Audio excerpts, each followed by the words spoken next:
paano magbuo ng magandang vlogging. Parang naisip ko, kailan ba uumpisahan yun? Anong production? Ano-ano baga mga production ang dapat gawin? Dahil talagang pag hindi mo inumpisahan yung pangarap mo, parang hindi talaga, walang pupuntahan.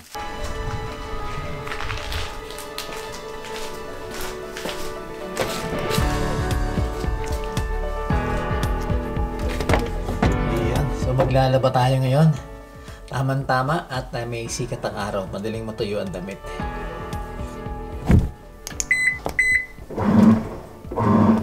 Mahangin eh. Mga ipit natin. Ito yung ipit. Ayan to. Ang ipit. Ipit. Pita natin yung mga ano. Talagang matagal ko talagang pangarap maging vlogger, maging ano. Parang hindi ko alam kung paano talaga uumpisahan yung pagiging vlogger. Pero hindi ko alam kung parang sa iba napakadali maging vlogger lang. Parang ganyan lang. Para sabi naman nila ang vlogging parang documentation ng ginagawa mo araw-araw. Tinatry kong gawin. Ngayon. Siguro yung numero unong magandang setup pag sa vlogging talaga yung camera mo. Paano mo siya i-manipulate? Paano siya susunod sa mga galaw mo? Pero anyway, sige. Push natin pa yung iba. So ito, kailangan pa rin ng hanger. Pero anyway, tinatry kong umpisahan ngayon. Tinatry kong magbuo ng video sa vlogging. Ito yung ano ko. Ito yung ayan ang init. Siya ipitan na yan. Hindi lipa din ang hangin. Ayan. Tinanggal ko muna ng ipit nun. Ano tuloy? Ayan. So, paano mag-vlog yung super effective? Na hindi masyadong ma-edit, konting edit, pero napapalabas yung mga gusto mong shot, ng kwento.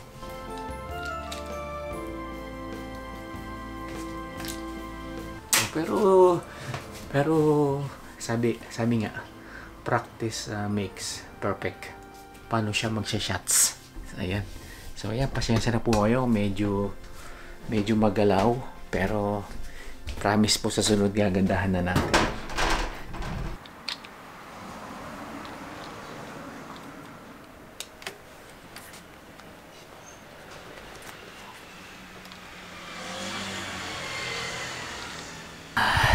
Pero parang sa iba ang daling mag-concept nung ganang vlogging. Madali lang. Lalo na yung mga malalaking channel. Pero siguro tigilan ko muna yung paglalaba. Kailangan ko siguro magluto muna. Ayun. Ito. So, ayun.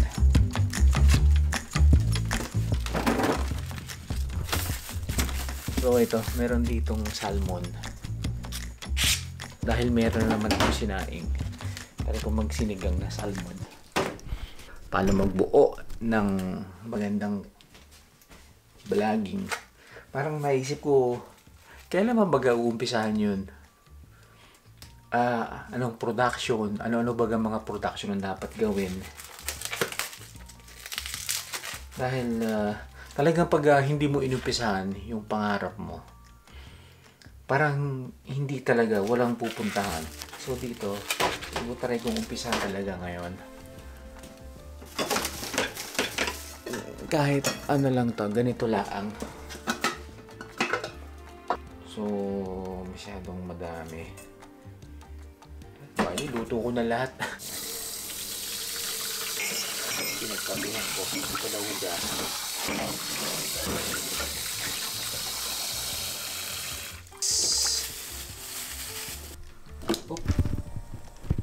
sinigang mix. Tingnan natin ano. Sinigang na salmon. So parang talagang sa yung ginagawang vlogging ng iba, kung paano mo lang maiipakita yung ginagawa mo na nakaka-relate yung tao, yung viewer. Ewan ko kung nakakaano yung mga viewer din yung manonood nito ngayon. Kung mapipili nila itong aking sinigang.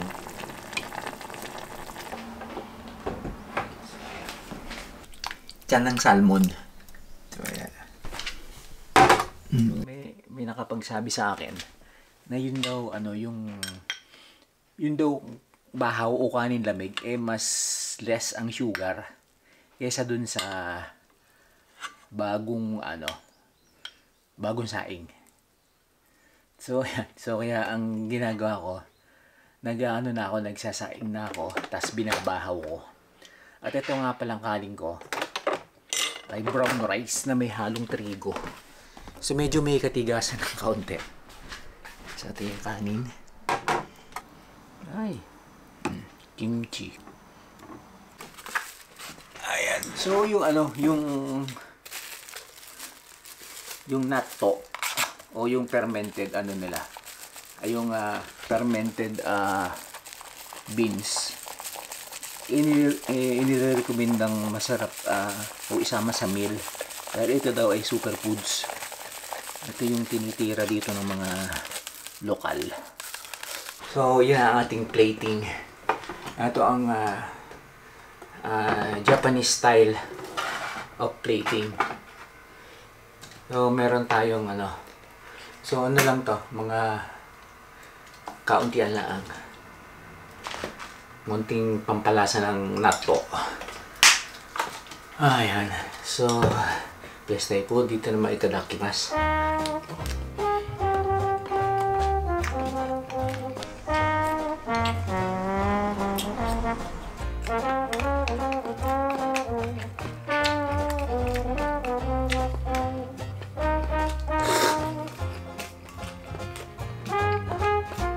Napakalangis nung salmon. Pero yun sa bali sabi naman nila, yung langis ng isda omega oil, which is good for the heart. So ang vlogging pala po talaga, mahirap talagang ilunsad. May mga hesitation. Dati-rate parang sabi ko, paano kapapanood ko sa YouTube kung ano tuloy perfection ng aking inihahanda, tulad ng ganitong setting ng camera. Pero parang nilagay ko lang sa auto muna yung camera ko. Siguro ito yung I finding my way, I finding my style, kung ano man dito sa vlogging, na talaga namang noon pa matagal ko ng pangarap talaga na hindi ko magawa nga dahil sa kung anong mga hesitation.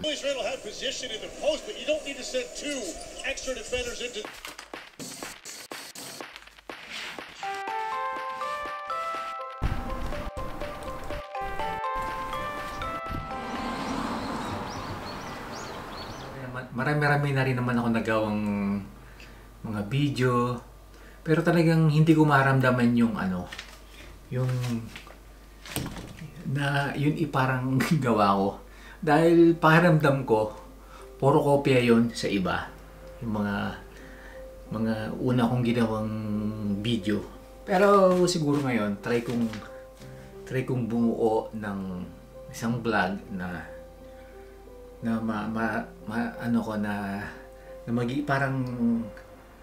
parang ito na yung magiging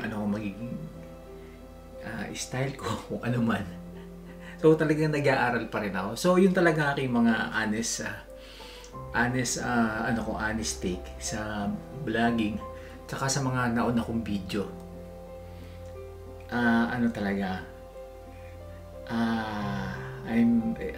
siguro I need more talagang parang improvement, kailangan pa ng mga ano. At saka talagang nag-uumpisa pa lang talaga. Wish ko lang sana matuto pa ako ng sana pa ako, ma-inspire pa ako para naman matupad ko yung pangarap ko na maging isang kahit paano makiki-vlog. Ayun po. So maraming salamat po at pasensya na kayo sa aking kaunting take pero sana po kahit paano na may naintindihan kayo dun sa sinasabi ko. Maraming salamat po at sa sunod po muli.